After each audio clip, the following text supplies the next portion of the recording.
Lecture है जी आज का ग्राफिक डिजाइनिंग एलिमेंट्स, यानी कि किसी भी पोस्ट को क्रिएट करने में, किसी भी बिजनेस कार्ड को, बैनर को या कुछ भी क्रिएट करने में ग्राफिक डिजाइनिंग के अंदर जो चीज़ें मददगार साबित होंगी उनको हम बोलते हैं ग्राफिक डिजाइनिंग एलिमेंट्स। ठीक है, सबसे पहले अगर हम देखें तो यहां पर आपको नजर आ रहा है जी लाइन। अगर फॉर एग्जांपल जी मैं एक लाइन बनाता हूं, यहां मैंने लिखा है लाइन फॉर हाईलाइटिंग।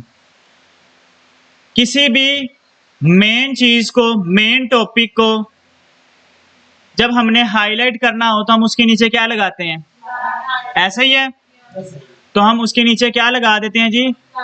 लाइन। उसका मकसद ये होता है कि जी ये हमारा मेन पॉइंट है या ये हमारा मेन टॉपिक है।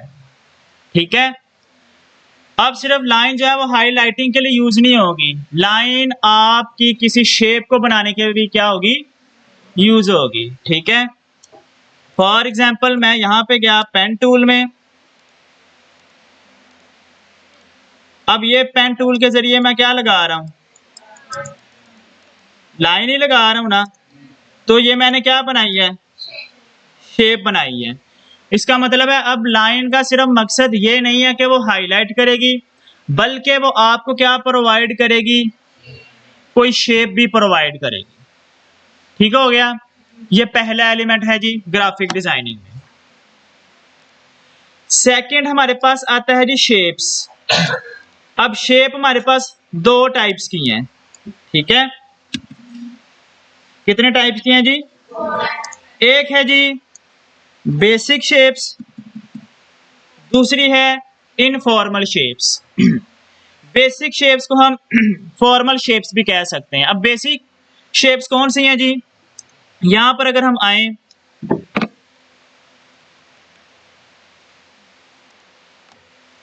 यहां पर आपको बाय डिफॉल्ट कुछ शेप्स मिलती हैं ये।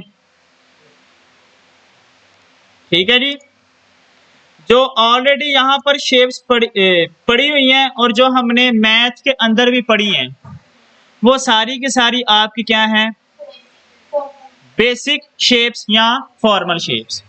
अब देखें, इनको भी हम ग्राफिक डिजाइनिंग के अंदर यूज करते हैं अपना डिजाइन क्रिएट करने के लिए। अगर हम इनको यूज नहीं करेंगे तो डिजाइन हमारा क्रिएट नहीं होगा।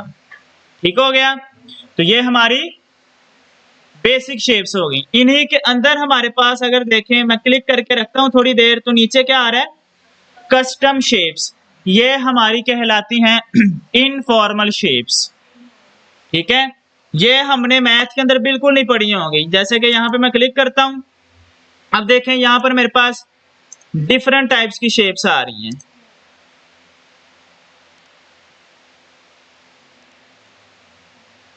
तो मैथ के अंदर तो हमने इस तरह की शेप्स नहीं पढ़ी। जैसे मैं अभी ये लेके आता हूं और ये मैंने ड्रा किया, इस तरह की शेप तो हमने मैथ के अंदर नहीं पढ़ी। ऐसे ही है, इनको हम बोलेंगे इनफॉर्मल शेप्स, या जो हम पेन टूल के जरिए शेप बनाएंगे इसको भी हम क्या बोलेंगे जी? इनफॉर्मल शेप का ही नाम देंगे। ठीक है, अब ये कहां पे यूज होती हैं? चलें जी मैं आता हूं, यहां पे दिखा भी देता हूं।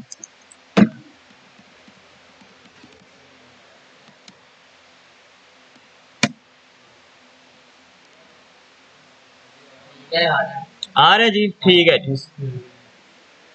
अब देखें, ये मेरे पास एक सोशल मीडिया पोस्ट है। अब आप लोग मुझे बताएं इसके अंदर कितनी शेप्स यूज हुई हैं और कौन कौन सी यूज हुई हैं?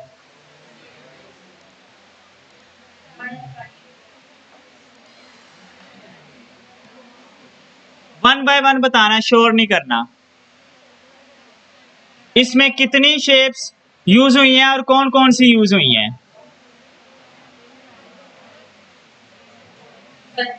इसमें चलें जी, सर्कल यूज हुआ है और कितने सर्कल यूज हुए हैं जी?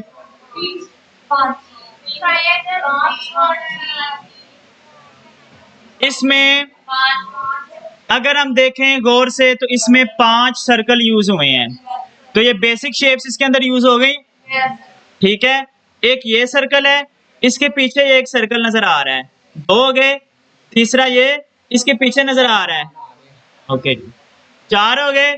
और एक ये आपको बड़ा सर्कल नजर आ रहा है, 5 हो गए।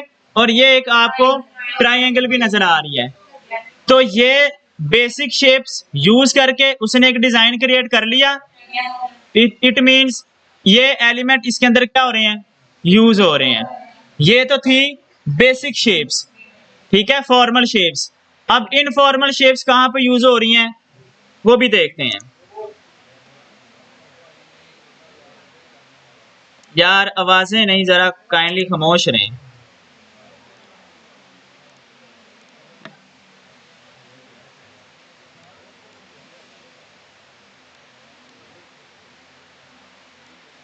अब ये एक पोस्ट है जी, इसमें ये जो शेप यूज हुई है ये बेसिक शेप नहीं है, ऐसा ही है। तो ये कौन सी शेप हुई फिर? इनफॉर्मल शेप, ठीक हो गया। बेसिक शेप जो हमने पढ़ी हुई है वो भी यूज हो गई, और इनफॉर्मल शेप ये हमने खुद बनाई है, तो ये भी इसके अंदर क्या हो गई है जी, यूज हो गई। अब इसको यूज करके उसने अपना एक क्रिएटिव डिजाइन क्रिएट कर लिया। आगे बात है समझ? चलें जी आगे चलते हैं। आगे हमारे पास है जो थर्ड एलिमेंट है वो है फॉर्म्स। फॉर्म मीन्स आपके पास 3D शेप्स होंगी, ठीक है। वैसे तो ये 3D शेप्स डिजाइनिंग के अंदर इतनी यूज नहीं होती, लेकिन ये एक एलिमेंट है ग्राफिक डिजाइनिंग का, तो मैंने ये इसके अंदर क्या कर दिया है, ऐड कर दिया है। हम यहाँ पे पढ़ते हैं जी, देख लेते हैं 3D शेप्स इन डिजाइनिंग। ये लें जी, ये कुछ 3D शेप्स हैं,